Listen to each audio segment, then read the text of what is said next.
Hi అండి. లైనింగ్‌ని join చేసేటప్పుడు ఏమైనా టిప్స్ పాటించాలని ఒక సిస్టర్ అడిగారు. అయితే నేను మోస్ట్‌లీ గమ్ముతోనే జాయిన్ చేసేస్తాను. కానీ మీరు అడిగారని చెప్పేసి నేను చెప్తున్నానండి. ఉల్టా అనేది మన వైపుకు ఉండాలి. సీదా అడుగు భాగంలో ఉండాలి. దీనిపైన మార్కింగ్ వేసిన మార్కింగ్ కనిపించేలాగా మనం పెట్టుకోవాలనమాట. కరెక్ట్‌గా మిడిల్‌లో పెట్టుకోవాలి. నెక్ అనేది చాలా ఇంపార్టెంట్. మిడిల్ నెక్ ఉంది కదా అక్కడ ఒక పిన్ పెట్టేసుకోండి. మీకు అంతగా కుదరట్లేదు కుట్టడం అనుకుంటే షోల్డర్ దగ్గర కూడా ఒక పిన్ పెట్టేసుకుని ఇలా నేను చూపిస్తున్నట్టు నీట్‌గా స్టిచ్ చేసుకుంటూ వచ్చేసేయండి. ఇలా మొత్తం కూడా నీట్‌గా దూరం కుట్టు పెట్టుకోండి. దగ్గర కుట్టు పెట్టుకుంటే ఏంటంటే తొందరగా అవ్వదనమాట. దూరం కుట్టు పెట్టుకుంటే తొందరగా జాయిన్ చేసుకోవచ్చు. ఇలా చేత్తోటి ఇప్పుడు మనం ఎటైతే కుడుతున్నామో అక్కడ నీట్‌గా సర్దుకోవాలన్నమాట. లేదంటే ముడతలు వచ్చేస్తది. మనం ఎటువైపుకి అయితే వెళ్తున్నామో స్టిచ్చింగ్ పాదం అనేది అక్కడ నీట్‌గా సదురుకుని రావాలి. ఇలాగా మళ్ళీ ఇటువైపు తిప్పేసేయండి. ఇటువైపు కూడా తిప్పేసుకుని ఇలాగా స్టిచ్ చేసుకుంటూ వచ్చేసేయండి.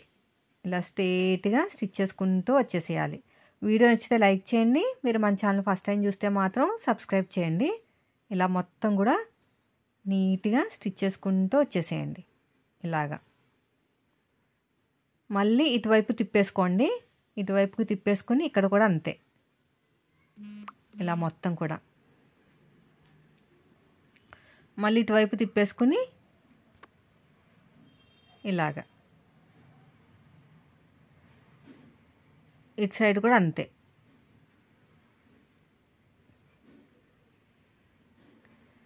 ఇటువైపు కూడా అంతే.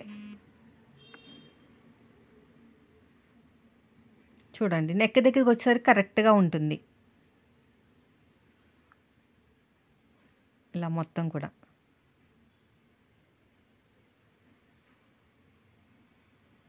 ఇలాగా ఇప్పుడు ఎగస్ట్రా ఉన్న క్లాత్ని నీట్‌గా కట్ చేసుకోండి. అదే మీకు జారిపోయే క్లాత్ అనుకోండి, ఒక 2-3 పిన్స్ ఎక్కువ పెట్టుకున్నారనుకోండి, అప్పుడు ఈజీగా అయిపోతుంది.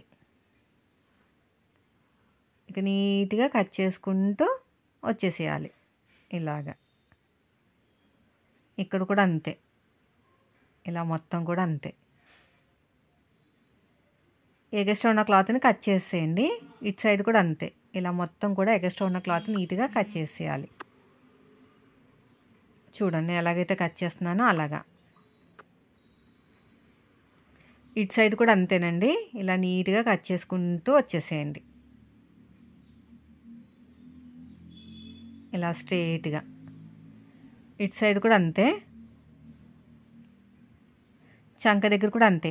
మరీ క్లాత్ పీలుకుపోయేలా ఉంది అనుకుంటే కొంచెం దూరంగా కట్ చేసుకోండి. లేదంటే ఓవర్‌లక్కని చేయించినా పర్లేదు. చూసారా ఎంత బాగా వచ్చిందో? ఫ్రంట్ పార్ట్ కూడా అంతేనండి. డాట్స్ వేసేసుకోండి. అయితే చెప్తున్నాను కదా, మీరు ఇలాంటి జారిపోయే క్లాత్లు కాకుండా మామూలు క్లాత్లు ఉంటే మాత్రం ఒక పిన్నుతో సరిపోతుంది. జారిపోయే క్లాత్ అయితే మాత్రం పల్చగా ఉందనుకోండి, మీరు ఏం చేస్తారంటే కింద లైనింగ్ క్లాత్ పెట్టి పైన ఒరిజినల్ క్లాత్ పెట్టుకుంటే మీకు లైనింగ్ క్లాత్ కనిపిస్తుంది కదా, అప్పుడు నీట్‌గా సర్దుకుంటూ వెళ్ళిపోవచ్చు. అది ఇంకా చాలా బాగుంటుంది. ఇది దళసరిగా ఉంది కాబట్టి నేను అలా టిప్ ఫాలో అవ్వలేదు. మీరు పల్చగా ఉన్న క్లాత్ తోటి లైనింగ్ జాయిన్ చేసుకోవాలనుకుంటే మాత్రం అడుగు భాగంలో ఒరిజినల్ క్లాత్ కాకుండా లైనింగ్ క్లాత్ పెట్టుకుని పైన ఒరిజినల్ క్లాత్ పెట్టుకుని చేతితోటి మంచిగా నిదానంగా అద్దుకుంటూ కింద ఉన్న లైనింగ్ క్లాత్ పైకి కనిపిస్తుంది మనకి గ్యారంటీగా పల్చగా ఉన్నంత వల్ల. అప్పుడు ఇంకా బాగా ఫినిషింగ్ అనేది వస్తుంది. సో ఫైనల్గా అయితే రెడీ అయిపోయిందండి. ఫ్రంట్ పార్ట్ కూడా సేమ్ అదే విధంగా రెడీ చేసుకోండి. హ్యాండ్స్ ఆల్రెడీ చూపించాను. తిప్పేసుకుంటామే. వీడియో నచ్చితే లైక్ చేయండి. Thank you for watching.